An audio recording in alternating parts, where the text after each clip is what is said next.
Namaskar, this is Dr. Omkar Bhatkar, and today we will be talking about what is art, aesthetics in Indian context, and how it has been shaped by Natyashastra, which is attributed to written by Bharata. So, art is condensed the essence of civilization, its philosophy, religion, culture, social mores, its loftiest ideals, and even its lowest vices are reflected in art. Whether tangible or performing, humans' higher nature finds expression in artistic work. But why do we create art? Why is most of the ancient Indian literature not tragic, unlike the Greek? What is the purpose of creating God in forms of stone and paintings? Within the strokes of a canvas and caves, the curves of a sculpture, the folds of a costume, or the lines of a poem are found veritable truths about the nature and culture of India and its people. India's long and vast artistic heritage stands testimony to its vibrant civilization. Although criticized for a lack of proper historical record, India's art has been documented in some form or the other throughout the stages of a growth. From Bhidmetka paintings to Chola temples, from Harappan craft to poetry of Kalidasa, from Bharatanatyam to Mughal miniatures, there are many faces of Indian art. They are the milestones of the flowering of the Indian culture, the reflections of its deep-rooted philosophy. But what is the crux of Indian art? It's Satyam, Shivam, Sundaram, and that is a foundation of Indian aesthetics: truth, purity, and beauty. Art is something that's truthful, art is something that's pure, and art is something that's beautiful. That is what art means in the Indian context. The quest for truth and union with the divine then became the definitive motivations of Indian art. With the growth of spiritual thought, the aim of art shifted from mere replication to contemplation. Art became not just a creative exercise, but a meditative, mystical one. Internalization and visualization of perfect spiritual ideals became artistic protocols. Art was both for religious purpose and also for the observation of beauty and form complexity. Kumaraswamy describes religious art as visual theology. It's not easy to understand this art.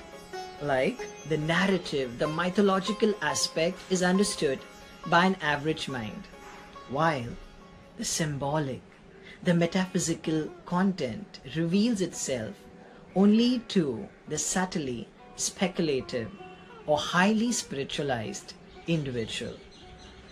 The primary purpose of sacred images is not to give only aesthetic enjoyment, but also to serve as focusing points for the human spirit. Another important ancient concept that has determined the nature of Indian art was that of yoga. Yoga, in the sense of mental concentration, has long been associated with creative process. The mental concentration or dhyana would enable an artist to realize the true nature of his subject, to transcend the difference between subject and self, and finally become the subject in perfect consciousness. So art, in short, is a manifestation of the formless in a form. But where is the treatise that speaks about art, and where does it come from? The myth of the origin of theatre in India is told at the very beginning of Natyashastra. And Natyashastra shows the central role of theatre and drama in Indian culture. Natya, the art of theatre, including dance, was the work of God Brahma, the creator, who was asked to give humankind a fifth Veda, which, unlike the earlier four Vedas, could be understood by everyone, even those who did not know Sanskrit. And thus, Brahma created the Natya Veda, the fifth Veda, with the assistance of other gods. Natya was then taught by God Brahma to the mythic sage Bharata, who is said to have recorded this teaching in the Natyashastra. The origin of this book is thus shrouded in mythology, but the work itself is indeed living reality. Natyashastra is probably the world's largest and most comprehensive theatre in dance manual, and it still forms a foundation of the classical forms of theatre and dance in India. The instructions of the Natyashastra became established through centuries of practical theatre work. The compilation of this treatise dates back probably to the 2nd century AD, although the tradition formulated in it was older. Most probably it preserves information and practices that for generations had originally been conveyed orally. Natyashastra consists of 36 chapters with a cumulative total of 6,000 shlokas describing performance arts. The subjects covered by the treatise include dramatic composition, structure of a play, construction of a stage to host it, genres of acting, body movements, makeup, costumes, role, and goals of an art director, the musical scales, musical instruments, and the integration of music with art performance. So Natyashastra is a notable ancient encyclopedic treatise on the arts, which has influenced dance, music, literary traditions in India, and attributed to Bharat Muni for putting it together in about 500 BC.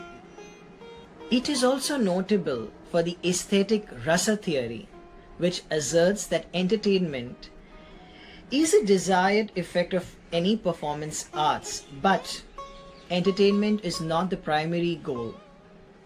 The primary goal of art, of literature, of cinema, of theatre, of any form of art is to transport the individual in the audience to a parallel reality full of wonder, where the audience experiences the essence of their own consciousness and reflects on spiritual and moral questions.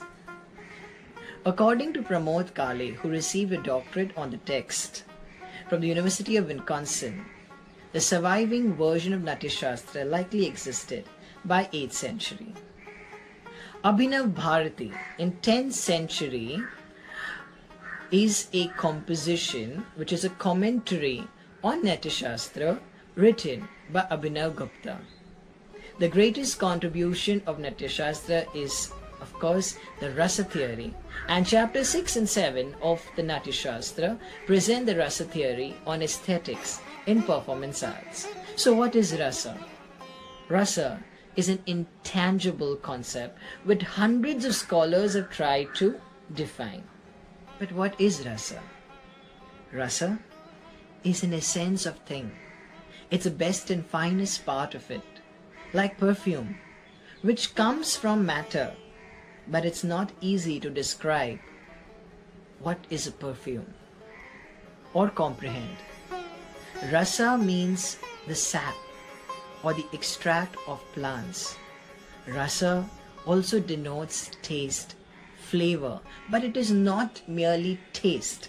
Rasa has a lot to do with the aesthetic enjoyment, the relish. Bharat Muni described 8 kinds of primary rasas, to which list Abhinav Gupta added a 9th, and then there were further 2 more rasas added to this list. So what are the primary 8 rasas described in Natyashastra? First, Shringar Ras, the ras dealing with love, attraction, and acts pertaining to them. The presiding deity of the rasa Shringar is Vishnu, while the color attributed to it is green. 2. Hasyaras, laughter, humor and mirth are included in the Hasyaras. It is associated with the color white and the deity is Pramanta. 3. Raudraras, anger and fury with encapsulated in Raudraras. Naturally, it's associated with Lord Rudra and its color is red. 4. Karunaras, compassion, tragedy and pathos fall under the purview of Karunaras. With grey as its color, the rasa's deity is Yama. 5. Bibitsaras, the emotions of repulsion and horror comprise the Bibitsaras. Shiva is the presiding deity while the color is blue. Bhayankaras, the deity Kala reigns over this ras, which is about fear, horror and terror. The color given to it is understandably black. 7th, Veeras, the king of gods, Indra, represents the ras of heroism, courage and valor. The color of Veerya is a shade of yellow. 8th, Adbhutras, presided over by Brahma. The Adbhut Ras brings within its fold the emotions of wonder and amazement. Its color is yellow. 9th, Shantaras. This ras was formulated by Abhinav Gupta in his treatise Abhinav Bharati in the 10th century. Its scope were the emotions of tranquility and peace. Its color is blue and deity is Vishnu. Now, with the rise of the Bhakti movement in medieval India, two more rasas played a very important role in the art of the time. These two were added later. And 10th, Bhakti Ras. Closely associated with Shantaras is Bhakti Ras, and the ras is all about devotion, spiritual love, service and surrender. 11th, Vatsalya Ras, parental love, as exemplified by Yashoda's love for Krishna, is what makes for Vatsalya Ras. Rasa is said to result in a spectacular thought. It is not effectively caused, and therefore we come to the term Rasanubhuti. The term can be literally translated into experience of the rasa and therefore understood to be the aesthetic experience. So Indian art is not a one-way process. The creation does not stop at the creator. Without understanding the audience, the work is incomplete. It is the audience who feels an aesthetic relishing and experience the rasa of the work of art. And that is the job of any art, to give this relishment, this rasanubhuti. However, not everyone is able to experience it. In order to able to recognize and receive the rasa or the essence, the spectator should be sensitive and a cultivated person, as termed rasika. In this way, this text not only talks about art, an artist, but also the kind of viewer, the audience, the rasik, the one who comes to relish or experience art. Bhava. If rasa is that which flows from the work of art, bhav is what flows from the viewer. So once there is rasa and there is bhav, there is a churning of a heart that takes place. And every art should churn the heart of the audience. When rasa reigned, the tree of the Indian art flowered. Beauty and divinity bloomed on this enormous tree. Indian aesthetics merged the idea of artistic human creation and divine contemplation of tradition and innovation, about finding God and oneself. The study of Indian aesthetics is therefore the study of highest truth. To sum up, art is a sadhana, a spiritual, mental and physical discipline, a process of knowing the divine.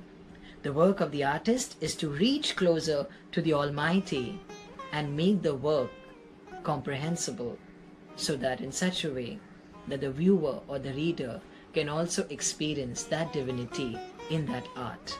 Art at the end is Sat Chit Ananda. Art is truth. Art is consciousness. Art is bliss, happiness. And therefore, all the Indian art is largely about creating harmony. After all, it is Satyam, Shivam, Sundaram. Thank you so much for joining on this episode. Thank you.